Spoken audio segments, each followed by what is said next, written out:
전북 군산의 한 주점에 불을 질러 33명의 사상자를 낸 방화 용의자가 경찰에 붙잡혔습니다. 50대 용의자는 외상값이 10만 원인데 주점 주인이 20만 원을 요구해 화가 나 불을 질렀다고 진술했습니다.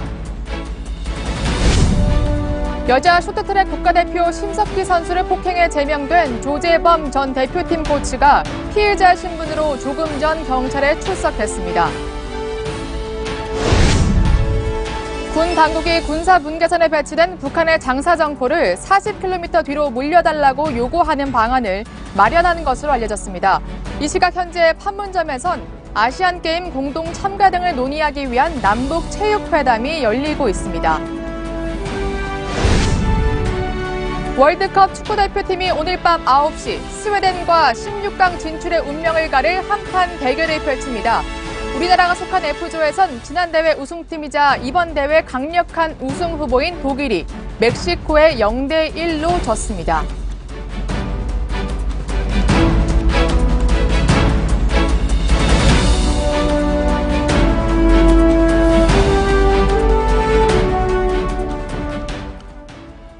시청자 여러분 안녕하십니까? 월요일 뉴스A 라이브 시작합니다. 오늘부터 진행을 맡은 송찬욱입니다. 먼저 오늘의 현장입니다. 러시아 월드컵 태극전사들의 결전의 날이 밝았습니다. 오늘 새벽 멕시코가 우승 후보 독일을 1대0으로 꺾는 이변을 일으켰습니다. 같은 조 한국과 스웨덴은 16강 진출의 셈법이 참 복잡해졌습니다. 러시아에 있는 취재 기자 연결하겠습니다. 홍우람 기자, 오늘 첫 경기 열리는 장소에 가 있는데 그곳 분위기 어떻습니까? 네, 제 뒤로 흐르는 강을 넘어 보이는 곳이 바로 오늘 밤 태극전사들이 출격할 니즈니 노브고로드 경기장입니다. 그 옆으로 유럽에서 가장 긴 볼가강을 따라서 아름다운 경치가 펼쳐지는데요. 니즈니는 원래 대문호 막심 고리키의 고향으로 유명하죠. 곳곳에서 낭만과 여유가 넘치지만 우리 대표팀에겐 사실상 16강 진출이 걸린 결승전 같은 1차전 무대입니다. 2, 3차전에선 멕시코와 독일까지 더 강한 팀과 싸워야 하기 때문인데요. 스웨덴 선수들은 큰 키를 이용해서 공중볼 싸움, 그러니까 제공권을 살린 역습이 특기입니다. 대표팀은 공격과 수비를 가리지 않고 한 발 더 뛰는 그런 축구로 스웨덴을 차단하겠다는 각오를 밝혔습니다. 들어보시죠. 공격적인 부분에서도 수비적인 부분에서도 엄청난 활동량을 보여줘야 저희가 좋은 모습을 보여드릴 수 있을 것 같아요. 그동안 신태용 감독은 스웨덴전 데뷔 전술 그리고 선수 조합만큼은 정말 비밀스럽게 숨겨왔는데요. 어제 기자회견에서 승리에 대한 간절함을 드러냈습니다. 신태용 감독은 스웨덴전을 위해서 몸부림치고 있다며 무조건 이기고 가야 한다고 밝혔습니다. 스웨덴도 경기를 앞두고 자신감을 드러냈는데요. 스웨덴 안데르손 감독은 한국 대표팀을 많이 연구해왔다면서 자신들도 여러 시나리오를 준비했다고 말했습니다. 한국 시간으로 저녁이 되면 현장 응원전도 뜨거워질 겁니다. 노란색 복장을 한 스웨덴 팬들이 2만 명 넘게 경기장에 올 것이라는 전망이 나오는데요. 이에 맞서는 붉은 악마를 비롯한 소수 정예의 한국 응원단이 규모를 뛰어넘는 활약을 보여줄지도 기대됩니다. 이 국적을 넘어선 축구 팬들의 열기는 추가 취재해서 다시 생생히 전해드리겠습니다. 지금까지 니즈니 노브고로드에서 채널A 뉴스 홍우람입니다. 지금 판문점에선 남북 체육회담이 열리고 있습니다. 이번 현장은 통일부입니다. 유승진 기자, 남북 체육실무회담 순조롭게 진행되고 있습니까? 네, 조금 전에 오전 10시부터 이 판문점 평화의 집에서 이 남북 체육 실무 회담이 진행되고 있습니다. 이번 체육회담은 이 2달 앞으로 다가온 자카르타 팔렘방 아시안 게임의 공동 입장 그리고 남북 단일팀에 대한 논의가 이뤄질 전망입니다. 지난 4월 27일 정상회담 때죠. 이 문재인 대통령이 경평축구를 제안을 했는데 김정은 위원장이 경평축구보다는 농구 교류를 하는 게 어떻겠냐 이렇게 깜짝 제안을 한 적이 있습니다. 이에 따라 이번 회담을 통해서 15년 만에 남북이 통일 농구 교류도 이뤄질지도 관심입니다. 이번 주 남북이 쉴 새 없이 만난다고 하는데 어떤 일정들이 예정돼 있습니까? 네, 우선 이때 오늘 체육회담을 포함을 해서 이번 주 남북은 잇따라서 만남을 갖고 판문점 선언 이행에 본격적인 시동을 걸게 됩니다. 우선 내일과 모레 이틀간은요, 이 통일부와 그리고 현대아산 관계 인력들이 개성공단을 방문할 예정입니다. 당초 이 개성공단 내에 공동 연락사무소를 설치하기로 한 만큼 이 준비 작업의 일환으로 볼 수 있겠습니다. 또 오는 금요일에는 이산가족 상봉행사 추진을 위한 적십자 회담도 예정이 되어 있습니다.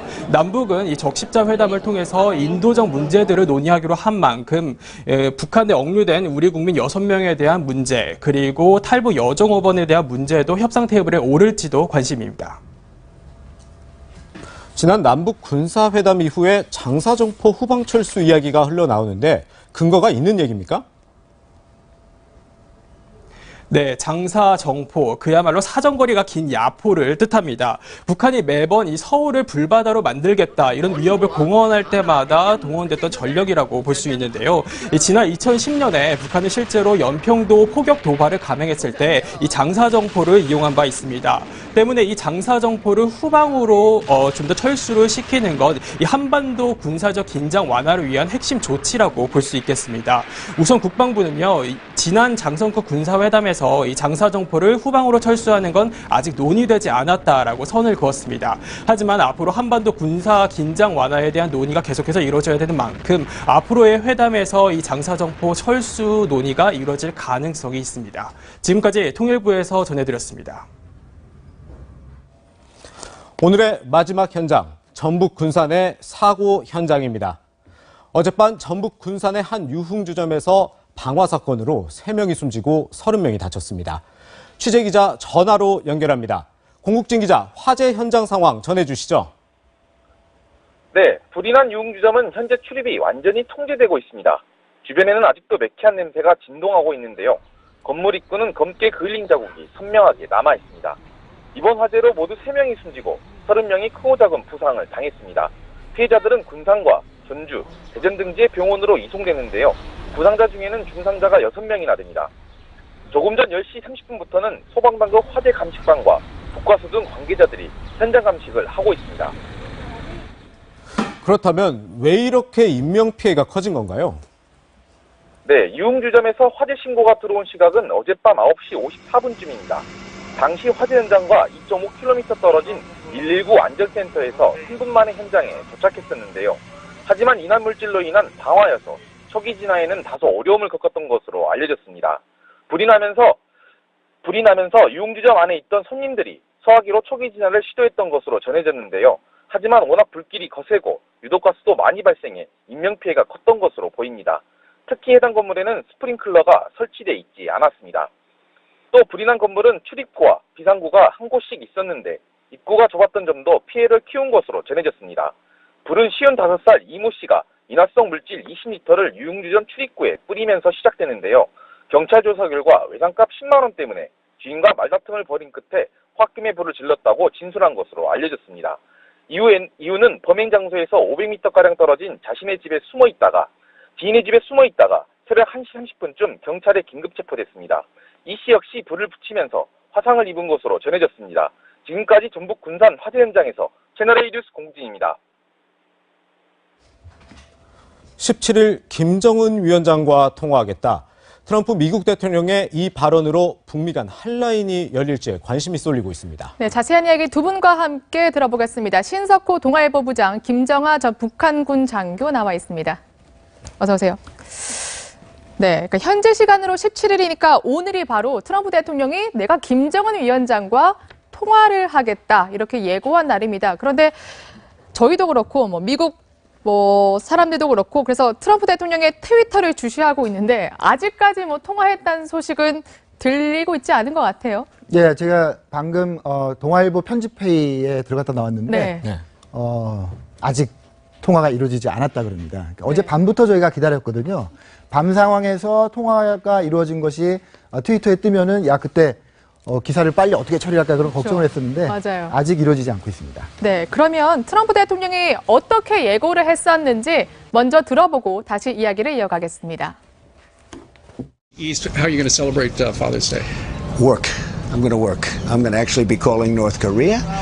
I told him, I gave him a very direct number.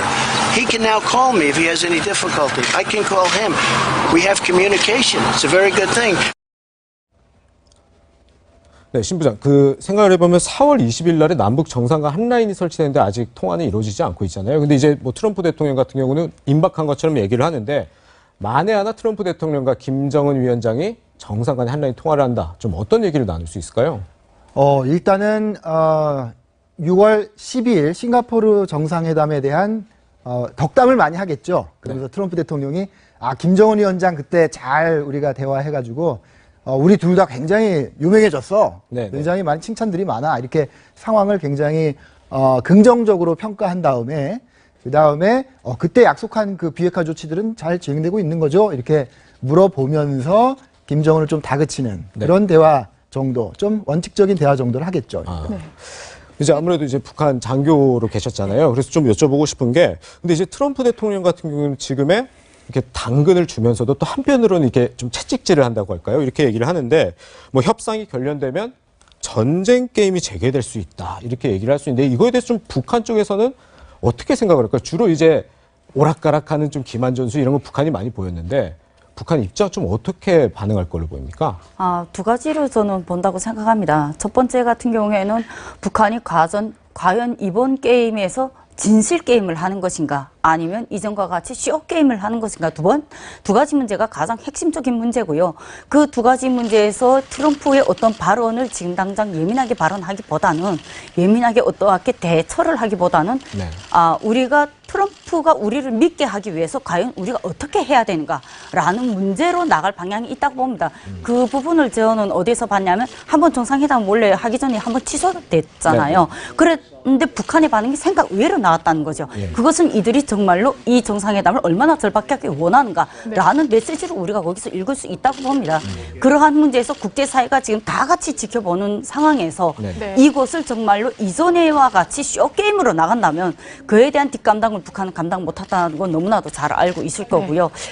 최대한 정말로 개인적으로 탈북민으로서 진심으로 바란다면 네. 진실게임으로 나오기를 간절히 바랄 뿐인 거죠. 예, 예. 말씀하신 것처럼 다급했던 건 북한인데 지금 국제 외교는 조금 다르게 움직이고 있는 것 같습니다. 트럼프 대통령이 일단 김정은 위원장과 한 라인을 구축했다 이런 뉘앙스로 말했고 심지어 아베 총리도 나도 북한과 신뢰 관계를 형성해 가고 싶다 이렇게 하는가 하면 푸틴 러시아 대통령도 러시아에 와라, 초청한다 이런 말까지 했단 말이죠. 그러니까 뭔가 다급했던 건 북한인데 지금 와서 보니까 오히려 김정은의 몸값이 뭔가 올라가는 이런 이상한 상황이 연출됐습니다.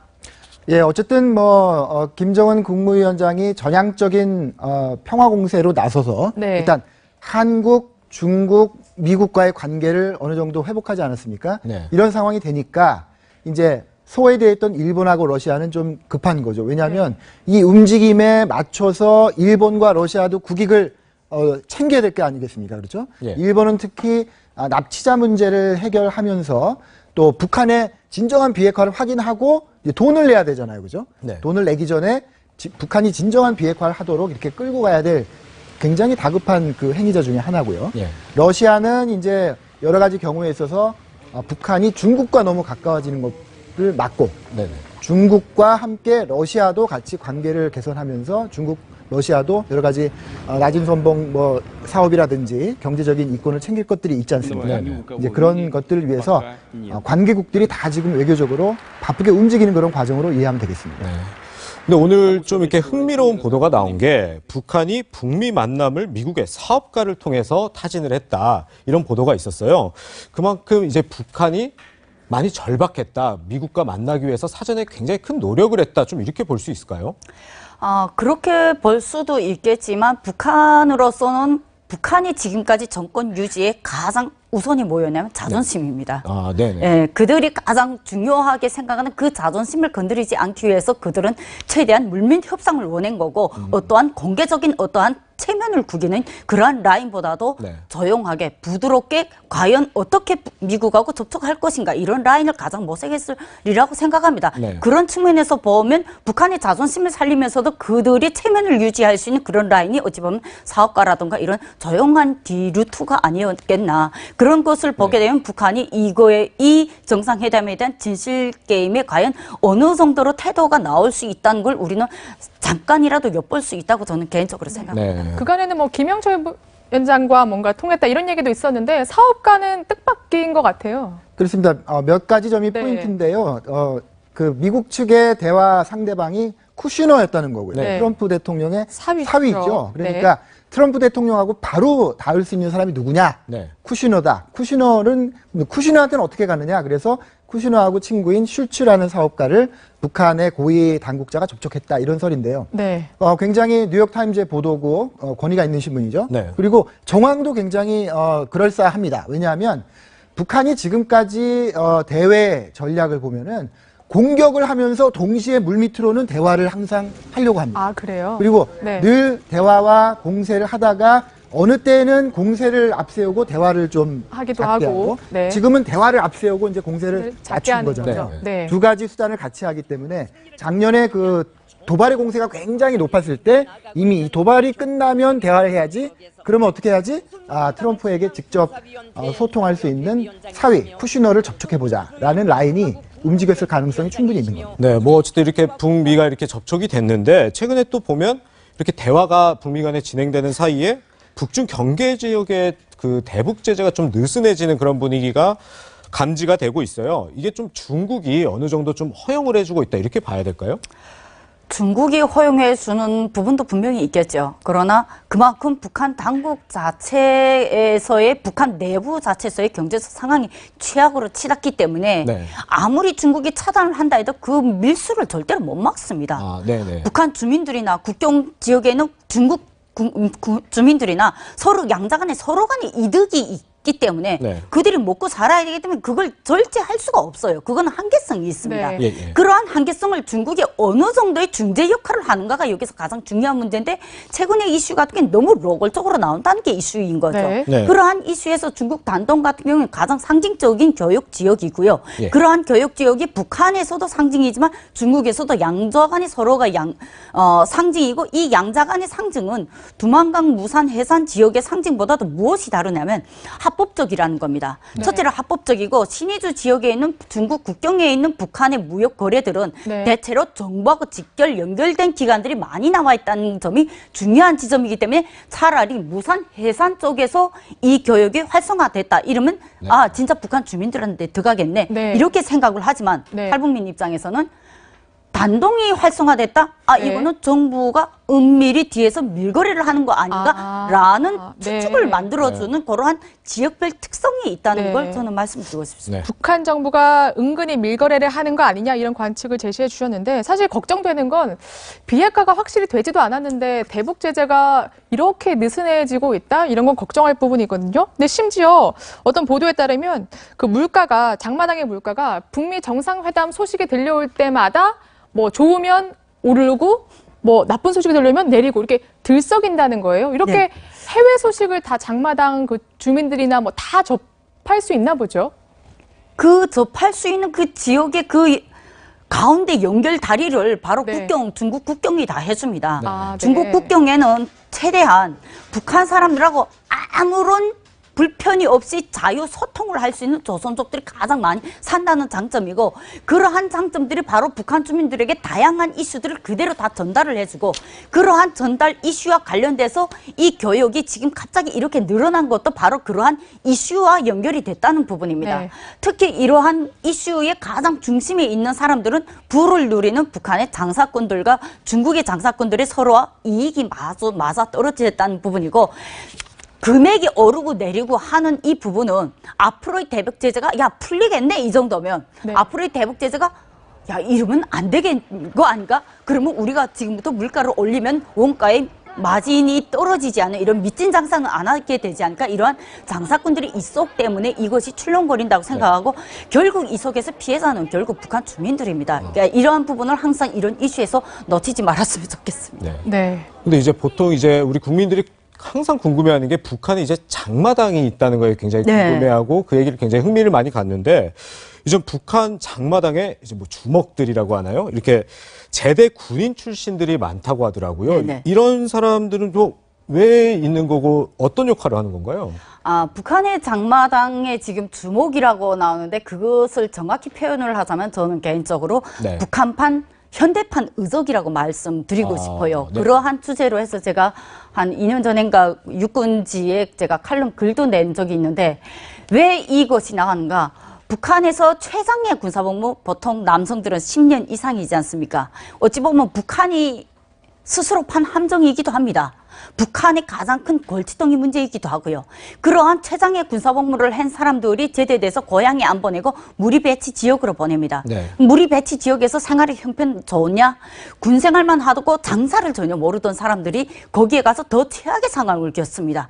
사람이 견디는 건 한계성이 있습니다. 네네. 특히 지금의 세대는 장마당 세대입니다. 예. 장마당에 태어나서 장마당에서 북한 당국의 정상적인 충성 세뇌 교육에서 벗어나서 교육받은 세대들이 지금 장마당 세대고 그 장마당 세대가 지금 북한 당국을 위협하고 있습니다. 예, 예. 그러한 중심에 이 제대 군인들, 제대돼서 고향도 못 가고 먹고 살아야 되는데 장사도 제대로 못 해요. 네. 그럼 그 군복을 입고 그 행세를 하게 된다는 거죠. 그런데 그들이 군복을 입고 군사복무 때는 북한 주민들의 재산과 물자를 약탈을 했는데 제대되고 보니까 본인이 북한 주민 입장입니다. 네. 네. 그러니까 이 역할이 바뀌어진 거죠. 네. 결국 북한 자기 지역의 주민들을 보호하고 오히려 북한 군인들이 주민들이 약탈하는 걸 막고 그들이 타켓이 누구냐? 북한 간부들과 진짜 북한의 돈주들인 겁니다. 네. 이것이 이슈화가 됐고 북한 당국에서 네. 이것을 제재하라 막아라 이슈가 막 내려왔는데 그래서 북한 당국이 실제 최근에 금지시킨 노래가 뭐였냐면 옛날 임꺽정에서 나오는 주제곡 구천의 사무쳤네. 네네. 이 노래 주제곡 내용이 구천의 사무천의 백성들의 원한 이것을 뒤엎기 위해서 세상을 뒤엎어야 된다라는 네. 노래거든요. 예, 예, 예. 이 주제곡까지 금지시키는 사태가 발생한 겁니다. 네. 그 이슈가 바로 이 이슈의 가장 주목이고 그들을 주목이 아니라 진짜 북한 주민들을 은근히 북한 당국에서 네. 보호하는 이런 의적판 형태로 네. 지금 나온 겁니다. 알겠습니다. 네, 신석호 부장, 이게 한 가지 더 이것 좀 중요한 얘기인 것 같아서 북한이 장사정포를 철수할 수도 있다 이런 얘기 나왔어요. 북한 상당히 이게 양보하는 거 아닙니까? 속내 뭐라고 봐야 됩니까, 이거? 일단은 이제 사실관계가 아직 확정이 되지 않았습니다. 네. 이제 보도는 그렇게 나왔는데 우리 당국은 부인했죠. 네. 그런데 추정되기로는 우리 군사회담이 있었기 때문에 네. 군사회담이 이번이 아니더라도 다음에라도 어쨌든 논의될 수밖에 없는 의제는 맞다는 예. 것이고 우리가 이미 4.27 판문점 선언에서 양측이 비핵화에 따라서 군축을 한다 이런 내용이 있지 않습니까? 네. 네. 그 군축은 양측이 다 해당됩니다. 네. 한국도 해당이 되고 북한도 해당이 되죠. 그러니까 북한이 뭔가 군축을 한다면 우리가 가장 안보상의 위협을 느낄 수 있는 그런 수도권을 타격할 수 있는 장사정포 들이 한 300여 문 지금 있다는 네. 거 아니겠습니까? 네. 그 문제죠. 그 문제라서 언젠가는 논의돼야 될 문제고 논의됐을 수도 있지만 어쨌든 북한으로서도 맨 마지막에 써야 될 카드 아닌가 싶습니다. 아, 이것이. 그래요? 네. 네. 그러니까 대한민국으로부터 받을 거를 다 받은 다음에 할 수 있는 양보 아니냐. 저는 지금까지 이제 비핵화가 우선이라고 생각을 했었는데 그보다도 북한 입장에서는 더 마지막 카드, 오히려 우리 정부 입장에서는 더 먼저 꺼낼 카드라는 말씀이신 거잖아요. 장사정포를 네. 물리는 거는 북한이 양보하는 카드잖아요. 네. 그러니까 북한으로서는 비핵화의 대가로 남한의 경제 지원이라든지 여러 가지 교류협력의 재개라든지 이런 걸 받아낸 다음에 우리가 내놓을 수 있는 북한이 내놓을 네. 수 있는 그런 카드죠. 그러니까 제가 보기에는 그 보도가 조금 빨리 나온 것 같습니다. 앞서 뭔가 나갔다. 네. 남북한 당국자들의 머릿속에는 분명히 있지만 그것이 아직 현실화되기에는 좀 이른 상황에서 보도가 나와서 우리 당국이 서둘러 좀 진화하는 그런 모양새 같습니다. 네. 네. 이번 주에 이제 남북 간의 연쇄 회동이 있다고 하니까 한번 한반도 상황 한번 지켜보면 더 좋을 것 같습니다. 예, 좋은 말씀 여기까지 듣겠습니다. 감사합니다.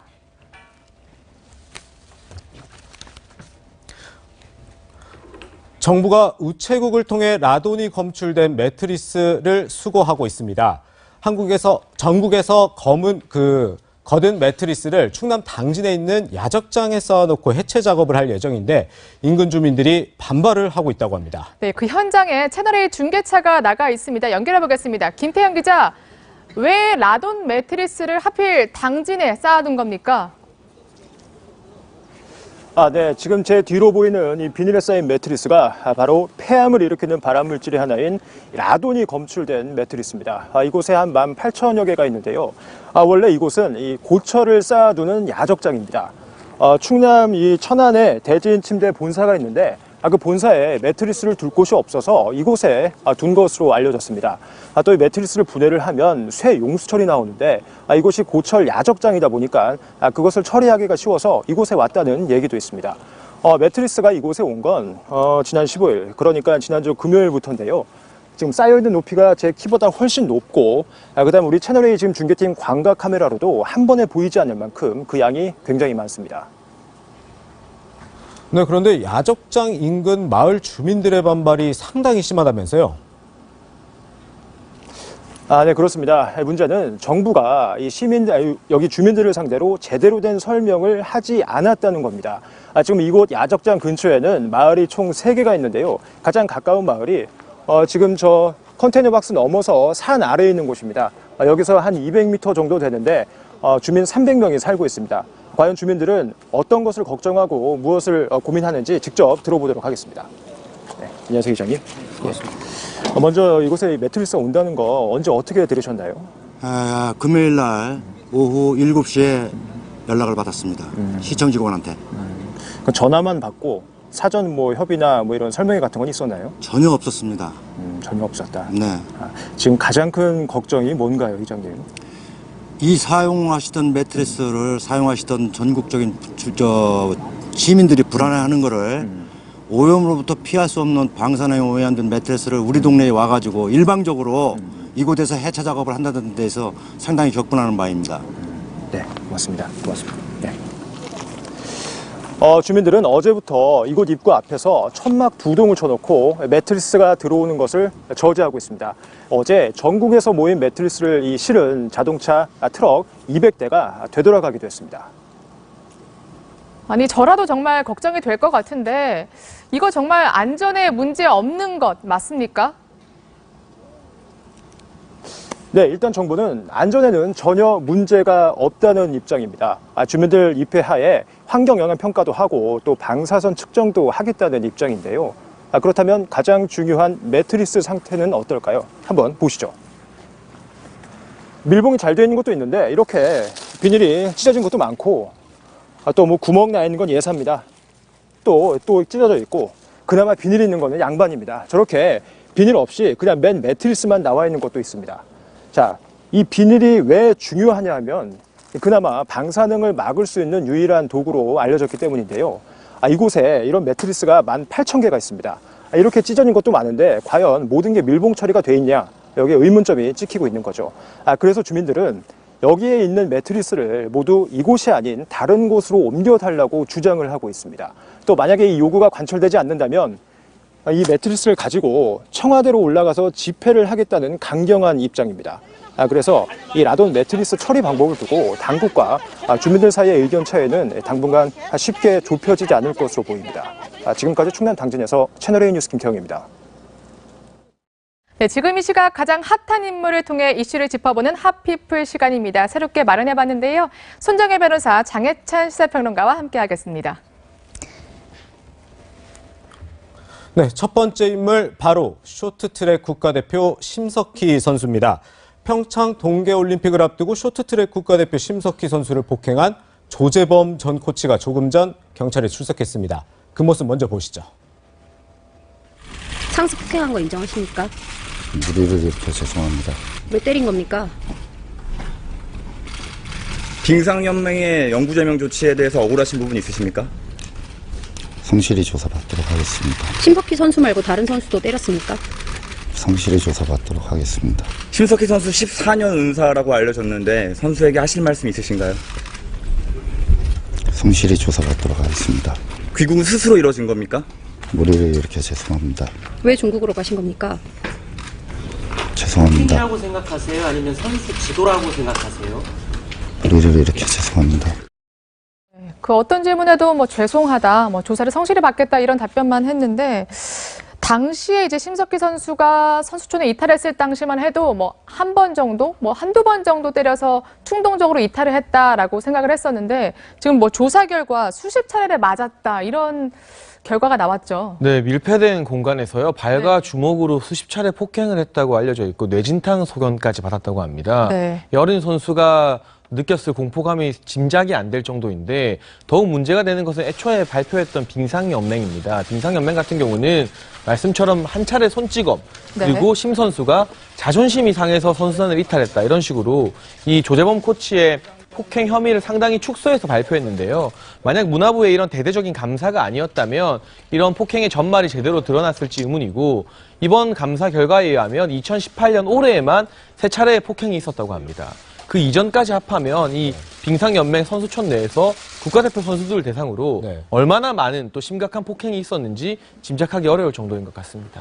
네, 근데 이제 조정 코치의 경우에 겉으로 보이지 않는 곳만 골라서 때렸다 이런 조사 결과도 있더라고요. 그만큼 이게 문제가 있다는 건 알고 있다는 거 아니에요? 그러니까 더 악질적이다 이렇게 문체부 관계자가 표현하는 게 뭐냐면 네. 폭행 직후에 이 심석희 선수 얼굴에 멍이나 이런 것들이 보이지 않아서 조사를 해봤더니 네. 보이지 않는, 겉으로 드러나지 않는 부위를 의도적으로 때렸기 때문에 오히려 더 악질적이고 네. 일부러 드러나지 않게 하기 위해서 이런 폭행을 한 걸로 봐서는 우발적이라고 보기 어려운 거 아니냐라고 이야기를 하고 있는데 이 조 코치는 훈계를 하다가 말을 잘 안 들어서 때렸다라고 하는데 우리 이런 얘기는 아동학대 사건에서 훈육하다가 말 안 들어서 아이를 아동학대 치사까지 가거나 뭐 이런 사건을 보면 그것도 성인에게 그리고 선수가 대회를 앞두고 나서 이렇게 훈계하다가 말을 안 들어서 때렸다고 하기에는 변명으로 받아들이긴 굉장히 어려운 발언입니다. 네, 실제로 이제 문체부 감사 결과에 폭행 정도가 알려진 것보다 훨씬 심하다 이런 얘기가 나왔는데요. 당시 노태가 문체부 이차관의 얘기를 들어보겠습니다.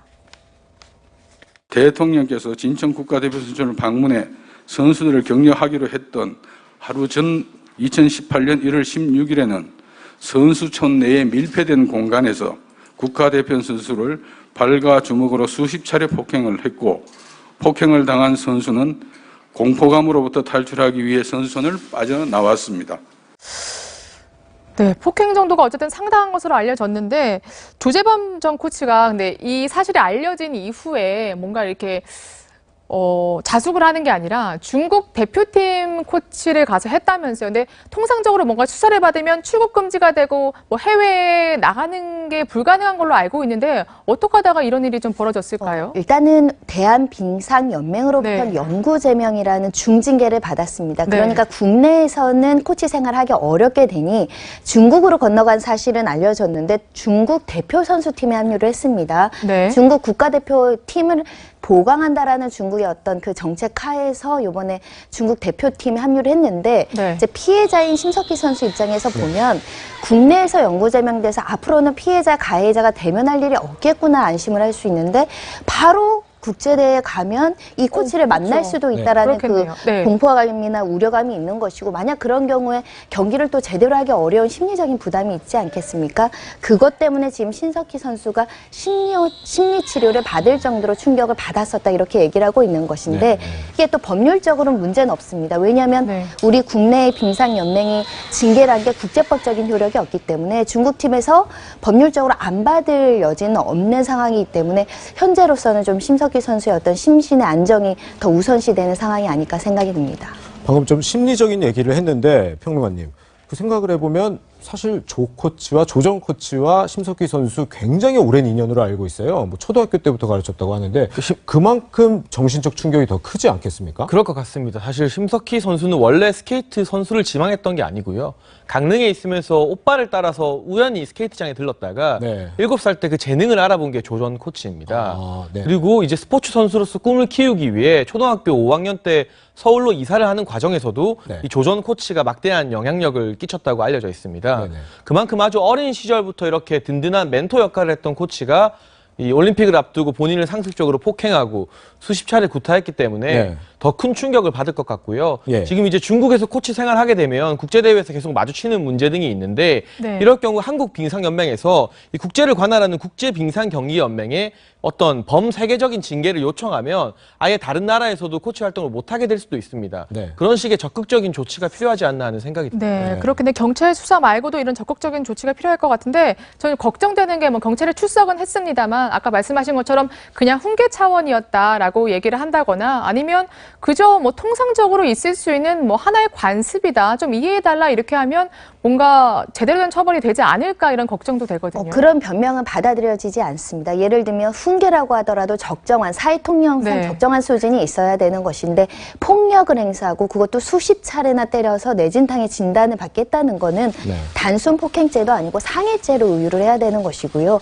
현재 수사기관이 이게 혹시라도 상습성을 가지고 다른 피해자가 있을 것을 대비해서 그에 대한 여러 가지 혐의점도 조사를 하고 있기 때문에 폭행이 얼마나 자주 일어났고 다른 피해자가 있는지에 따라서 처벌 수위는 다르지만 이 폭력 부분, 상해죄 부분은 분명히 처벌을 받을 것으로 예상을 하고 있습니다. 네. 이번에 좀 화제를 넘어가 보세요. 두 번째 핫피플은 배우 김부선 씨입니다. 지방선거 끝났지만 이재명 경기도지사 당선인과 김부선 씨의 스캔들 여전히 화제의 중심에 있습니다. 이 가운데 반 이재명 성향을 보이는 이제 커뮤니티에서 김부선 씨에게 2천만 원의 후원금을 보낸 것으로 알려져서 지금 화제가 돼 있더라고요. 네, 이 해경궁닷컴이라고 하는데요. 이재명 당선자의 경기도지사 후보 교체를 요구했던 민주당 지지자들이 모여서 만든 단체입니다. 해경궁닷컴이면 그때 그 해경궁 김 씨 논란 이거 연관이 돼 있죠. 그렇죠. 이재명 당선자의 이제 부인이 해경궁 김 씨가 아니냐는 트위터상의 막말 논란이 있었는데 그 부분 의혹을 집중 추궁하는 사람들이 모여서 만든 닷컴인데요. 대부분의 어떤 구성원들을 보면 뭐 자유한국당 지지자들이 아니라 더불어민주당 친문 핵심 지지자들이라고 볼 수 있는데 여기서 김부선 씨를 응원하기 위해서 자체적인 모금 활동을 했고요. 그 결과 2천만 원을 모아서 이 김부선 씨에게 전달을 했다고 합니다. 이 2천만 원 성금을 전달받은 김부선 씨 뭐 눈물을 흘리면서 감동했다고 하는데 지금 경찰 수사도 진행된 만큼 선거는 끝났지만 이 김부선 씨 논란은 이재명 당선자의 발목을 앞으로도 좀 더 잡을 것 같습니다. 네.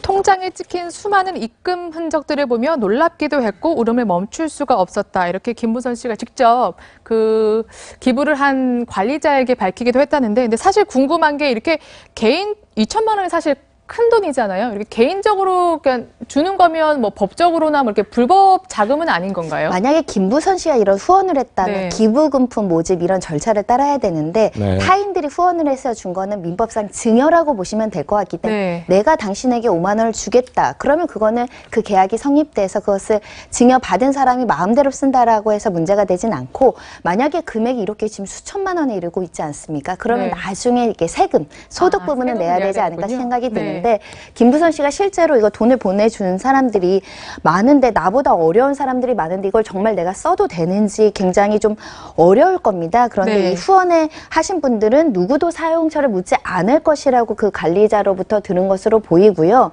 이 지금 나 기름 한 번만 넣어도 되나 이런 이야기를 한 걸로 봐서는 김부선 씨도 이 돈의 가치를 굉장히 소중히 여기고 아마 허투루 쓰지 않고 그 가치를 생각하면서 사용하시지 않을까 생각이 듭니다. 네.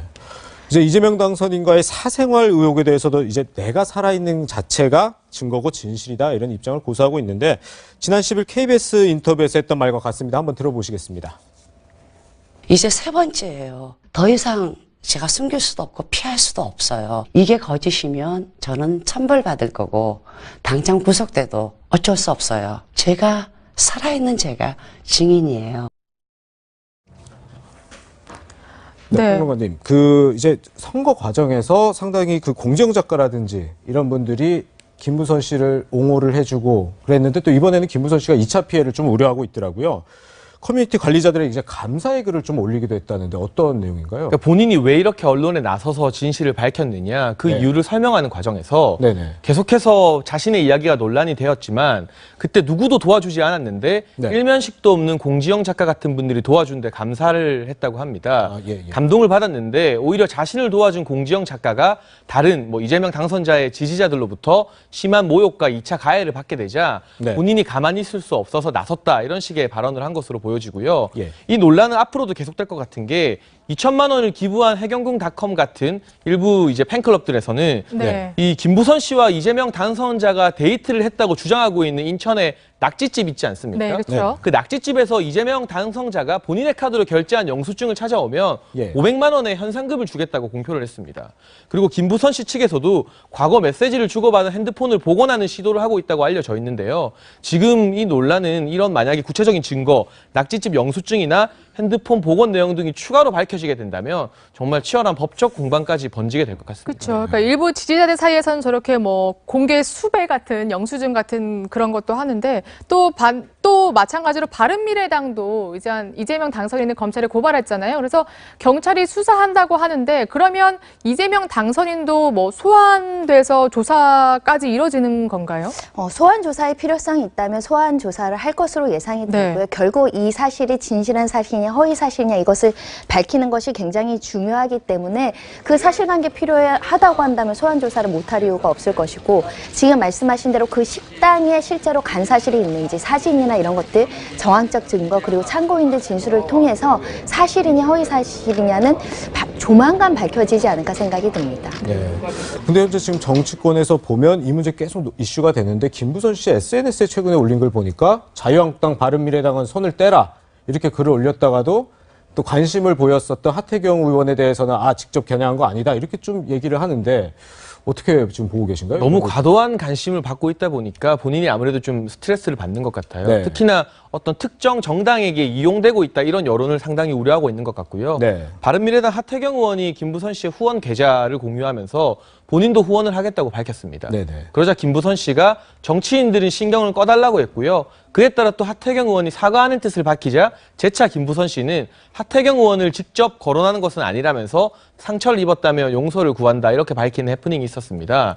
결과적으로 두 사람 사이의 오해는 잘 무마된 것으로 보여지는데 우리가 이 부분을 사실 정치적으로 누구에게 유리하냐 불리하냐를 따져서 볼 게 아니라 김부선 씨라는 한 여배우의 어떤 인격이 걸린 문제이고 만약 이게 사실이 아니라면 또 이재명 당선자의 권리도 상당히 침해된 문제입니다. 따라서 이 부분을 정치인들이 이제는 너무 앞서서 나서기보다는 정말 경찰로 수사가 넘어간 만큼 조금 더 신중하고 자중하면서 바라보는 게 김부선 씨를 위해서도 또 이재명 당선자를 위해서도 바람직한 태도가 아닐까 싶습니다. 여배우 스캔들 말씀하신 것처럼 조금 차분히 사건을 진행 상황을 좀 살펴보는 게 좋을 것 같고요.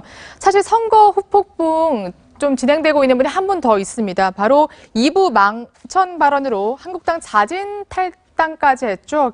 정태욱 의원인데요.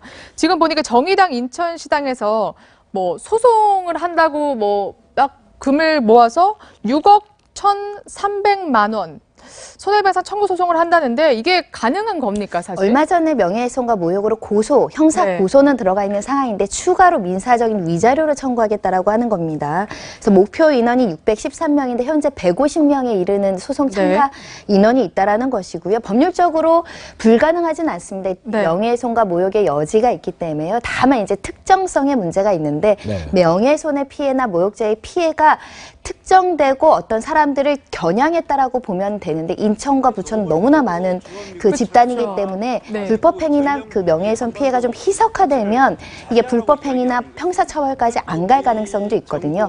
그럼에도 불구하고 이렇게 소송을 한다라고 하는 것은 지금 6억 1,300만 원에 대한 소송 비용이 한 1,400만 원으로 추산이 되는데 2인당 따지면 몇만 원 수준에 불과하지만 그럼에도 불구하고 이렇게 소송을 한다는 것은 우리 그 추락된 명예 감정이라든가 이 모욕 감정에 대해서 분명히 책임을 지게끔 책임 있는 태도로 보여달라는 시그널이 아닐까라는 생각도 들고요. 왜냐하면 여기 지금 어떤 한 시민이 초등학교 6학년인 내 아이가 우리 이부망천이라서 우리 여기로 이사 왔느냐고 묻는다는 겁니다. 부모한테. 지금 이 상처받은 자존심 이런 것들을 사실 정치인이 빨리 회복해 주시고 조금 더 진솔하고 책임 있는 태도를 보여야지 되지 않을까 생각이 듭니다. 좀 법률적으로 조금 더 방금 많이 설명을 해주셨는데 여쭤보고 싶은 게 지금 정태욱 의원 한국당은 탈당을 했어요. 어느 정도 정치적으로는 본인이 지금 책임을 진다고 한 건데 이제 법률적으로 갔을 때 이게 의원직이 어떻게 상실이 된다? 뭐 이 정도까지도 갈 수 있는 선거법 위반 사안으로 규율하기는 좀 어려울 수도 있기 때문에 의원직 상실까지는 아니지만 처벌을 하느냐, 손해배상 책임을 지느냐, 나아가선 정치인으로서 어떤 자격이 있느냐에 대한 그 시민의 어떤 그 판단 이런 것들이 남아있지 않을까 생각이 듭니다. 제가 그 부분 조금만 첨언해서 네. 말씀드리고 싶은데요. 지금 시민들이 이렇게 나서서 벌써 150여 명이 참여인단 모였다고 하는데 왜 정치권에서는 이 문제를 방치하는지 좀 의문스럽습니다. 자유한국당에서 이제 윤리위가 소집되자 자진 탈당하는 것으로 마무리되었지만 국회 차원에서 윤리위를 모아서 징계를 할 수 있습니다. 뭐 가장 심각한 경우에는 이제 의원직 제명까지도 갈 수 있지만 그게 아니더라도 국회의원으로서 품위를 손상하고 국민들에게 상처를 줬기 때문에 여당과 야당이 합심해서 뭐 일정 수준의 국민들이 납득할 수 있는 징계를 한다면 이렇게 시민들이 나서서 굳이 뭐 1,400만 원을 써가면서 소송하지 않아도 되지 않겠습니까? 이 부분은 동료 의원들이라고 해서 국회의원들이 감쌀 게 아니라요. 선거 끝난 지 얼마 안 됐지만 여야가 합심해서 징계하는 게 마땅한 절차라고 생각이 됩니다. 네, 이제 마지막으로 좀 화제를 바꿔보겠습니다. 세 번째 핫피플입니다. 지방선거 더불어민주당의 압승 속에 무소속으로 재선에 성공한 원희룡 제주도지사인데요. 이번에는 직접 전화로 연결해 보겠습니다. 원 지사님 나와 계십니까? 네, 안녕하세요. 예, 안녕하세요. 우선 당선 축하드립니다. 고맙습니다. 근데 사실 이제 당선 소감은 그동안에 인터뷰에서 너무 많이 해주셔가지고 좀 단도직 입장으로 좀 여쭤볼게요. 선거운동 기간에 아직도 좀 기억이 남는 게 폭행 사건이 있었는데 이때 좀 이제 지지율이 좀 많이 반등하고 이랬던 것도 있었던 것 같아요. 그 당시 좀 어떤 생각이 들었습니까? 아유, 제가 진작에 잘 풀었어야 되는 문제를 제대로 못해서 그 운명적으로 이런 장면에 부닥치는구나 해서 좀 담담하더라고요. 근데 이제 이번에 무소속으로 당선이 됐잖아요. 근데 만약에 이제 친정이었던 바른미래당이나 자유한국당 소속으로 출마를 했다면 좀 원 지사님 선거 결과 좀 어땠을 거라고 보십니까? 한국당이나 바른미래당은 지난 대선 때에 사실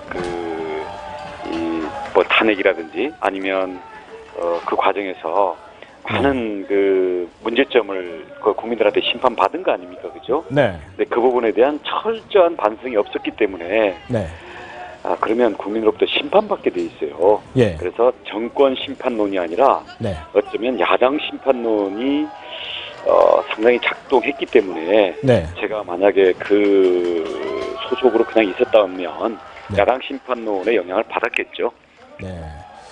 근데 만약에 이제 친정인 한국당이나 바른미래당이 원 지사님께 좀 우리 좀 도와달라, 우리 비상체제 전환하겠다 이래도 좀 거절을 하실 건가요? 처절하게 반성하고 시간이 좀 필요합니다.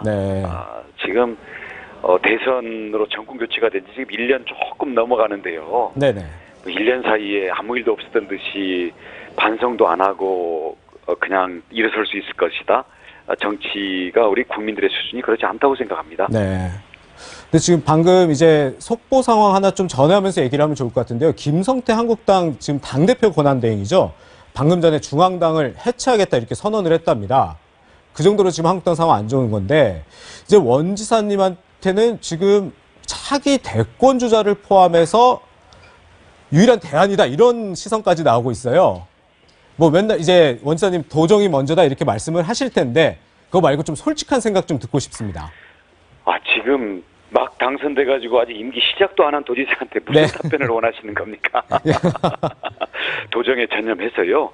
도정의 성과로 우리 제주도도 대한민국의 일부고 제주도민의 삶의 문제를 해결하는 것이 대한민국의 문제를 해결하는 거하고 직결돼 있다고 생각을 합니다. 여기에서 열심히 해서 성과를 낼게요. 그런데 이제 지금 얘기는 많이 듣고 계시죠? 보수 진영에서 이제 원 지사님 이번에 사실 살아서 당선되신 분이 몇 분 안 계시잖아요. 저를 당선시켜준 도민들의 요구사항부터 먼저 제가 응답을 해야 된다고 생각을 합니다. 근데 이제 제가 여러 인터뷰를 봤을 때 무소속으로 한동안 계시겠다고 얘기를 들었어요. 근데 이제 그러면 직접 보수 진영의 좀 중심축이 돼서 향후에 이제 먼 미래가 될 수도 있겠지만 신당 창당을 하거나 정계 개편을 좀 주도할 생각 있으십니까?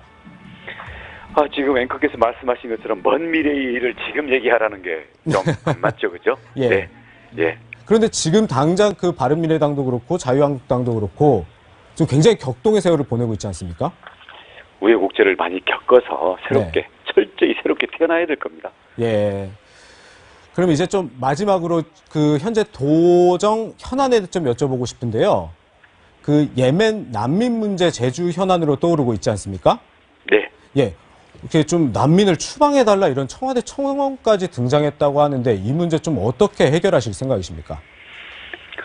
우선 그 6월 이전에 벌써 519명이 지금 입국해 있습니다. 제주도에.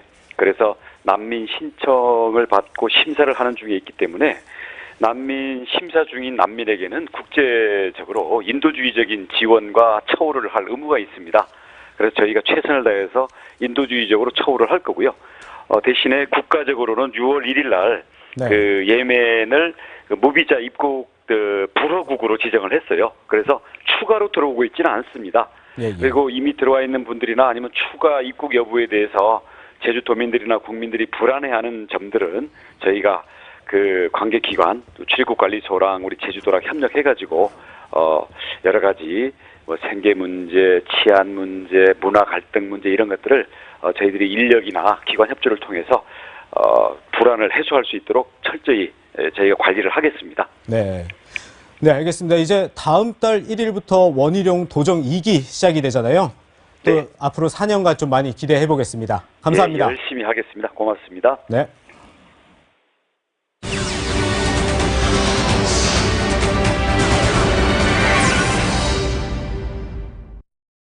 못다한 주요 뉴스 알아보겠습니다. 333 뉴스입니다.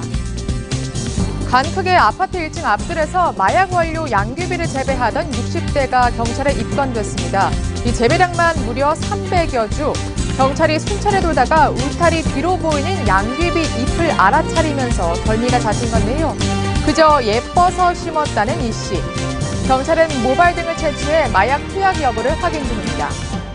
광주은행 임원인 아버지가 딸을 면접해 최고점을 주고 이 황당한 은행권 채용 비리가 검찰 수사로 드러났습니다. 국민은행 채용팀장은 부행장 자녀인 줄 알고 점수를 조작해 합격시켰다가 동명이인인 사실을 뒤늦게 알고 면접에서 탈락시키기도 했습니다.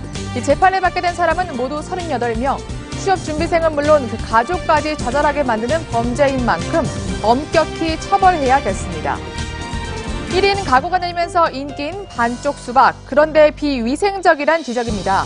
한국소비자원에 따르면 랩을 씌운 반쪽 수박을 일주일간 냉장 보관했더니 세균수가 처음보다 3,000배 불었고 식중독균인 황색 포도상 구균도 검출됐습니다. 전문가들은 통수박을 깍두기처럼 썰어서 밀폐 용기에 보관하는 게 그나마 낫다고 조언했습니다. 어린 왕자의 작가 생텍쥐베리가 그린 사파가 3억 원에 팔렸습니다. 이 사파는 1942년쯤 연애 편지와 함께 보내진 건데요. 누구에게 보낸 건지는 알려지지 않았습니다. 인도네시아의 한 섬에서 몸 길이 7m의 비단 구렁이가 밭일을 하던 50대 여성을 삼키는 사건이 발생했습니다. 뱀에 배를 갈랐지만 안타깝게도 여성은 이미 숨져 있었습니다. 이르면 2020년부터 여권이나 탑승권을 제시하지 않고 출국할 수 있게 됩니다. 이 지문과 안면인식 등으로 신분을 확인하는 건데요. 이 성형수술을 해도 3D 기술로 식별할 수 있다고 합니다. 마지막으로 글자를 통해서 주요 경제 뉴스를 알아보겠습니다. 서울 숙박음식업 자영업자 10명 가운데 7명은 같은 업계 근로자보다 더 적게 버는 것으로 나타났습니다. 이 소상공인의 숫자가 너무 많기 때문이란 분석입니다. 미국의 금리 인상으로 국내 대출금리도 줄줄이 오르고 있습니다. 당장 오늘부터 KB국민은행이 주택담보대출 금리를 올리면서 올해 안에 대출금리가 5%대를 넘어설 것이란 전망도 나왔습니다. 신혼부부들을 위해서 위례 신도시나 수서 역세권에 3억 원대 반값 아파트가 분양됩니다. 이 대신 투기를 막기 위해서 시세 차익의 20%부터 50%까지 환수될 예정입니다. 지금까지 333 뉴스였습니다.